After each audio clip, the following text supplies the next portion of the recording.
Welcome और welcome back to my channel. कैसे हैं आप सब लोग? आई होप आप सब लोग अच्छे होंगे। मैं भी एकदम बढ़िया हूँ। मेरे एक और नए ब्लॉग में आप सबका स्वागत है।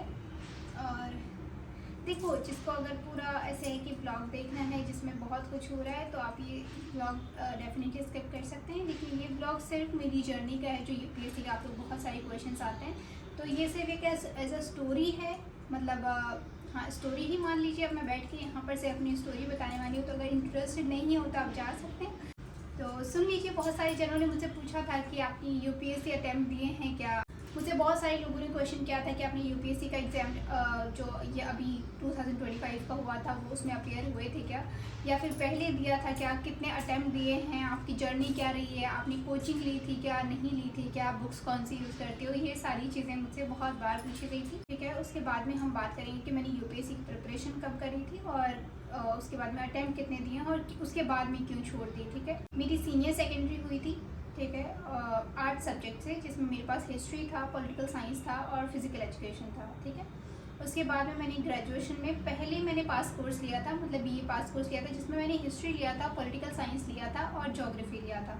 ठीक है, फिर मुझे किसी ने, क्योंकि अब जब आप 12th क्लियर करके आते हैं तो आपको गाइड करने के लिए बहुत सारे लोग आ जाते हैं, मतलब आपको बताने के लिए बहुत सारी, जब उस टाइम से, क्योंकि आप जानते नहीं हो बहुत सारी चीज़ें, बहुत सारे स्ट्रीम होते हैं, बहुत सारी ऑप्शंस होते हैं, तो आपको नहीं पता होता है। और एज अ स्टूडेंट तो आपको बिल्कुल बहुत कम लोगों को पता होता है, और शायद अभी तो फिर भी थोड़ा बहुत स्कूल में काउंसलिंग वगैरह होती है तो बता देते हैं, लेकिन पहले नहीं था।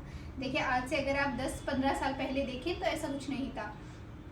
तो ऐसा था कि किसी ने बोला कि नहीं, आप इनको बीए पास कोर्स की जगह ऑनर्स दिला दीजिए। वो डीयू से, यहाँ से वो डीयू से पढ़े हुए थे, तो उन्होंने बोला कि आप इसको पास कोर्स की जगह ऑनर्स दिला दीजिए। ठीक, जबकि बीए पॉलिटिकल साइंस ऑनर्स में एडमिशन बंद हो गए थे। स्टिल आप एक्स्ट्रा फीस देकर, मतलब उसकी डेट बढ़ाई हुई थी, आप पेनल्टी के साथ में अपना सब्जेक्ट चेंज कर सकते हैं, तो मैंने वो चेंज किया उनके कहने से। ठीक है, फिर मैंने बीए पॉलिटिकल साइंस ऑनर्स लिया, साथ में सब्सिडियरी लिया। अब बीए पॉलिटिकल साइंस ऑनर्स में क्या होता है क्या नहीं होता, इसमें हम डीप में नहीं जाते हैं, क्योंकि थोड़ा सा हार्ड होता है। कुछ इसके बेसिक पॉइंट्स मैं बता देती हूँ कि बीए पास कोर्स में अगर आपका कोई पेपर ड्यू रह जाता है तो आप नेक्स्ट ईयर दे सकते हैं, लेकिन बीए ऑनर्स में अगर ड्यू रह जाता है, मतलब आप फेल हो जाते हैं, तो फेल ही हो जाते हैं, आपको वापस स्टार्ट करना पड़ता है।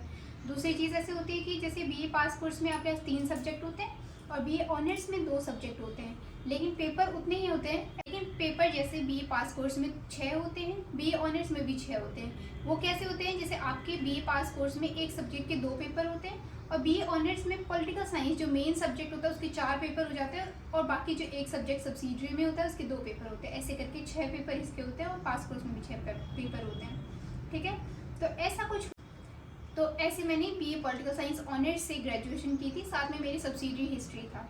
ठीक है, ये मेरी ग्रेजुएशन थी। अब ग्रेजुएशन में ऐसी था कि आप जो महारानी कॉलेज है वहाँ पे जब भी आपके एडमिशन होते हैं तो परसेंटेज के बिहाफ पे होते हैं। ठीक है, और उसमें भी आपकी कैटेगरी चलती है। अगर आप जनरल कैटेगरी से हैं, आपके परसेंटेज 90 अबाउ हैं, तो आपके फर्स्ट लिस्ट में नंबर आ जाएगा, थोड़ा कम होगा तो ऐसे लिस्ट में नंबर आते हैं। ठीक है, तो वहाँ पे जो ओबीसी में है, जो माइनॉरिटी क्लास में है, उन लोगों के, जैसे जनरल में 90 के अबव वालों का अगर नंबर आ रहा है तो उन लोगों के वहाँ पे 70 या 60 जो इतने परसेंटेज है तो भी नंबर आ रहा है। ठीक है, जो कि हिंदी मीडियम से ज़्यादा थे। ठीक है, इसमें नहीं है, मैं इसमें हिंदी मीडियम और इंग्लिश मीडियम के कंपैरिजन में नहीं जा रही हूँ। मैं सिर्फ इतना बता रही हूँ कि जैसे मैं इंग्लिश मीडियम से थी और हिंदी मीडियम के बच्चे वहाँ पे मेजॉरिटी ज़्यादा थी, तो क्लास में ऐसे होता था कि जैसे कोई क्लास होती थी तो वहाँ पे हिंदी मीडियम के टीचर्स ज़्यादा आते थे, वो हिंदी मीडियम में ही पढ़ाते थे। तो आप बहुत सारे मुझसे पूछते हैं कि तुम हिंदी मीडियम से हो कि इंग्लिश मीडियम से हो। मैं इंग्लिश मीडियम से हूँ, लेकिन यहाँ से मेरा हिंदी और इंग्लिश बाइलिंगुअल पढ़ने का जो सिनेरियो था वो शुरू हुआ था ऐसे कि जब मैं ग्रेजुएशन में पढ़ने जाती थी तो टीचर वहाँ पे हिंदी में पढ़ाते थे और मैं बिल्कुल ब्लैंक होती थी, क्योंकि वहाँ पे स्टूडेंट इंग्लिश मीडियम के कम से कम 2-4, अगर 50 बच्चे हिंदी मीडियम के हैं तो 2 से 4 इंग्लिश मीडियम के होते थे। अब इतने से बच्चे या तो इंग्लिश मीडियम के आते ही नहीं थे, मतलब प्रेजेंट ही नहीं होते थे क्लास में कि हिंदी में पढ़ा रहे, हमें समझ नहीं आता। लेकिन मैं जाती थी, मुझे ऐसा होता था कि मैं कोई अंग्रेज़ तो हूँ नहीं, जो पढ़ाते हैं उसमें पूरा नहीं सही, लेकिन आधा तो समझ में आएगा। कुछ टर्म्स होते थे जो नहीं समझ में आते थे, तो ऐसे था कि मैं पढ़ने जाती थी, मैं हिंदी मीडियम की क्लासेस में बैठती थी, फिर वो जो पढ़ाते थे मैं उनको नोट डाउन करती थी। ठीक है, फिर मैं लाइब्रेरी में जाती थी, फिर उनको इंग्लिश में ट्रांसलेट करती थी, वही जो टर्म्स होते थे। अब जैसे कोई आपको एक पर्टिकुलर वर्ड बताती हूँ, जैसे एक होता है तुष्टिकरण की नीति अपनाई गई, अभी जैसे ये होता है। ठीक है, वर्ल्ड हिस्ट्री का ये एक पॉइंट है, जो एक टर्मिनोलॉजी है। अब इसको तुष्टिकरण को पर्टिकुलर इंग्लिश में भी तुष्टिकरण तो नहीं बोलेंगे, ऑब्वियस है, ठीक है। अब ये वर्ड मैं जाके इंग्लिश मीडियम की बुक में ढूंढती थी तो वहाँ होता था ट्रीटी ऑफ अपीजमेंट ऐसे करके। तो ऐसे टर्म्स कुछ होते थे जो अलग होते थे। बाकी उस ट्रीटी में होता क्या था वो अगर आपको हिंदी में भी समझा रहे हैं तो ऑब्वियस है हिंदी, तो आपको ऐसा तो नहीं हिंदी बिल्कुल नहीं आती। तो मैं हिंदी में पढ़ती थी, मैं इंग्लिश में ट्रांसलेट करती थी और फिर उसके बाद में नोट्स बनाती थी। तो ऐसे करके मैं हिंदी मीडियम और इंग्लिश मीडियम दोनों से बहुत ज़्यादा फेमिलियर हो गई, दोनों को साथ में पढ़ती थी। तो ऐसे करके मैंने दोनों बुक्स बहुत पढ़ी है। अब मैं लाइब्रेरी में जितना टाइम देती थी उतना ही मैं पढ़ाई में भी देती थी। तो ऐसे करके मतलब सुबह से लेकर मेरे को शाम तक ग्रेजुएशन में बस यही टाइम में निकल जाता था कि मैं हिंदी मीडियम इंग्लिश मीडियम दोनों के नोट्स बनाती थी, फिर पढ़ती थी। तो ऐसे करके मेरी ग्रेजुएशन निकली। अब उसमें मैंने कितने मार्क्स स्कोर करे या फिर मैंने कितना टॉप किया क्या नहीं किया वो सारी चीज़ें मैं नहीं बता रही हूँ, ठीक है।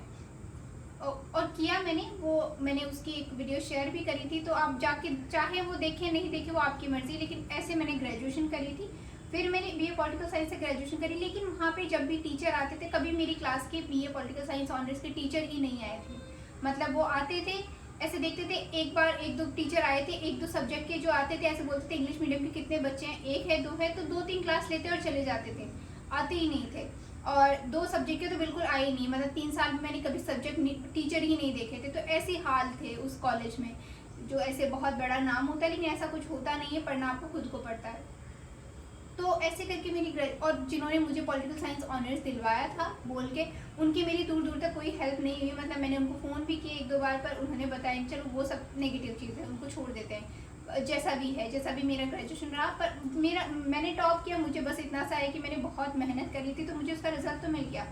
उसके बाद में लेकिन जब मैं उस टाइम पढ़ रही थी तो जो हिस्ट्री के टीचर्स थे वो बहुत अच्छे थे। मतलब उन्होंने बहुत अच्छे से हर एक टॉपिक को समझाया, बहुत अच्छे से मैंने उस टाइम पे पढ़ा, बहुत अच्छा पढ़ाया। तो तब मुझे ऐसे हुआ कि मैं हिस्ट्री ज़्यादा प्रेफर करूँगी लेना, मतलब मुझे हिस्ट्री में ही सब कुछ करना है। तो मैंने बहुत किताबें पढ़ी हिस्ट्री की।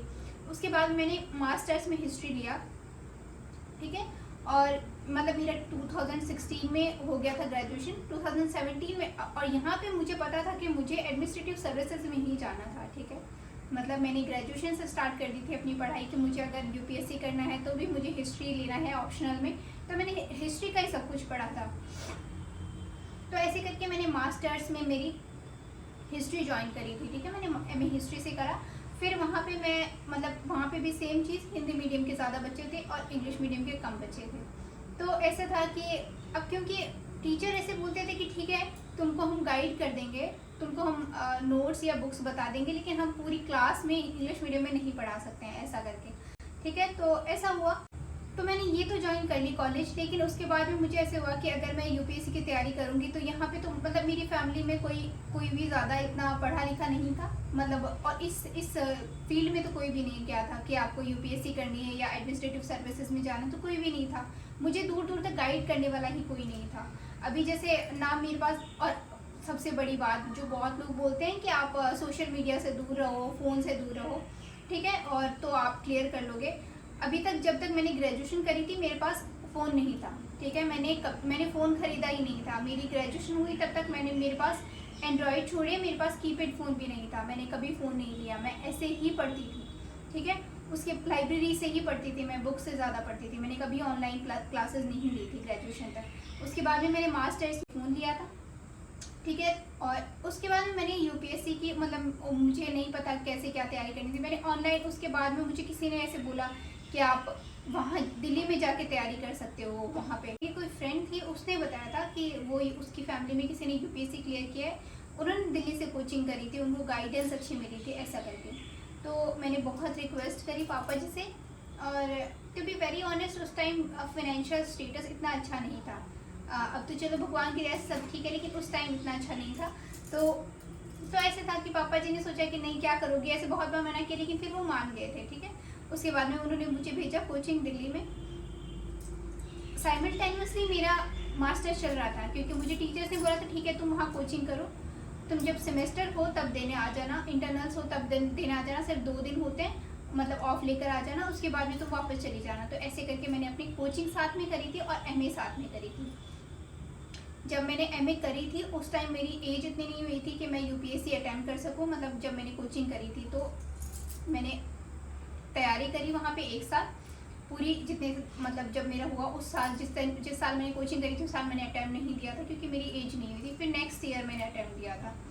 तो अब इस बीच में मैं बता देती हूँ कि आप यूपीएससी की जब तैयारी करते हैं तो आपको कोचिंग करनी चाहिए कि नहीं करनी चाहिए, कोचिंग करने के क्या फ़ायदे हैं, नहीं करने के फ़ायदे क्या हैं, और ये सारी चीज़ें। जब मैं यूपीएससी की तैयारी करने गई थी पहली बार, फाइनेंशियल स्टेटस मेरा बिल्कुल अच्छा नहीं था। तो वहाँ जाके मतलब मैं चाहती कि मैं किसी भी कोचिंग सेंटर का नाम यहाँ नहीं ले रही हूँ कि मैं उनको बदनाम करूँगी या ऐसा कुछ भी। तो वहाँ पे गए तो मैं, पहली बात तो ऐसे होता है कि बहुत ज़्यादा फ़ीस होती है, ठीक है। हर कोई अफोर्ड, मतलब अभी तो हो सकता है शायद अपने बच्चों को पढ़ाने के लिए पेरेंट्स अफोर्ड करते ही हैं। मेरे ने भी अगर करा है, उस टाइम स्टेटस अच्छा नहीं था, स्टिल किया था, लेकिन फिर भी अगर नहीं होता है तो वो उनको अब ऐसे मुझे लगता है कि अगर मैं हेल्प कर सकती हूँ तो मैं कर सकती हूँ, मैं कर दूंगी सबकी हेल्प, क्योंकि मेरी हेल्प किसी ने नहीं की थी। तो मुझे ऐसे लगता है कि अगर काश मेरी कोई हेल्प कर देता तो इतने पैसे और इतना सब चीज़ें बर्बाद भी नहीं होती और शायद कुछ चीज़ें सही भी रहती, ऐसा होता है। देखें वहाँ पे जब मैं गई थी तो वहाँ पे ऐसे होता था कि मतलब मैं 3 दिन क्लास में गई थी तो मुझे ऐसे बोला गया कि अगर कल फीस डिपॉजिट नहीं हुई तो क्लास मत आना। मतलब मुझे क्लास से ही बाहर निकाल दिया, वो क्लास मुझे अटेंड नहीं करने दी गई थी कि फ़ीस लेकर आओ तब तुम्हें अटेंड करने दिया जाएगा। तो उस टाइम क्योंकि अब मैं निकल के गई थी, पहली बार घर से बाहर निकली थी, तो मुझे ऐसे बहुत बुरा लगा। और बिल्कुल फ्रेश माइंड होता है और ये सब चीज़ें देखी नहीं होती ना कि, तो कितना बुरा लगता है। तो फिर मैंने घर पे फ़ोन किया, मैंने बोला आप मेरी फ़ीस भेजो, अदरवाइज़ वो मुझे पढ़ने नहीं देंगे। तो उन्होंने फ़ीस भेज दी, चलो कोई बात नहीं, ठीक है।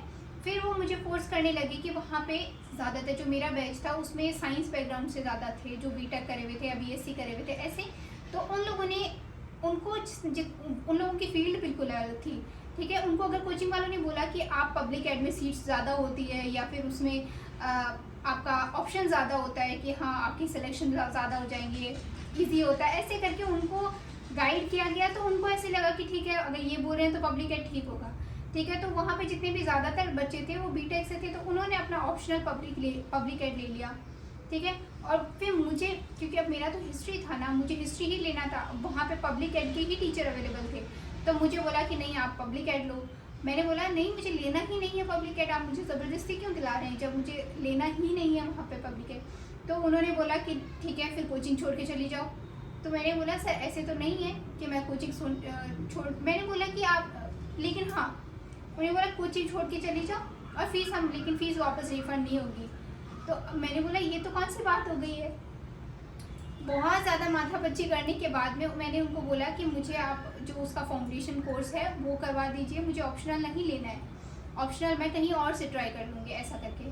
फिर मैंने ऑप्शनल के लिए जो वहाँ पे हिस्ट्री की फैकल्टी थे मैंने उनसे ही बात करी थी। मैंने बोला सर ऐसे ऐसे यहाँ पे हुआ है, ये मुझे हिस्ट्री का नहीं बोले थे। तो फिर उन्होंने मेरी हेल्प करी थी, उन्होंने बोला था ठीक है मुझे तुमसे कोई फ़ीस नहीं चाहिए, तुम आंसर राइटिंग करो, ठीक है, जितनी भी करती हो तो मुझे दिखाओ, मैं तुम्हारी हेल्प करूँगा, मैं चेक करूँगा और मैं बताऊँगा तुमको।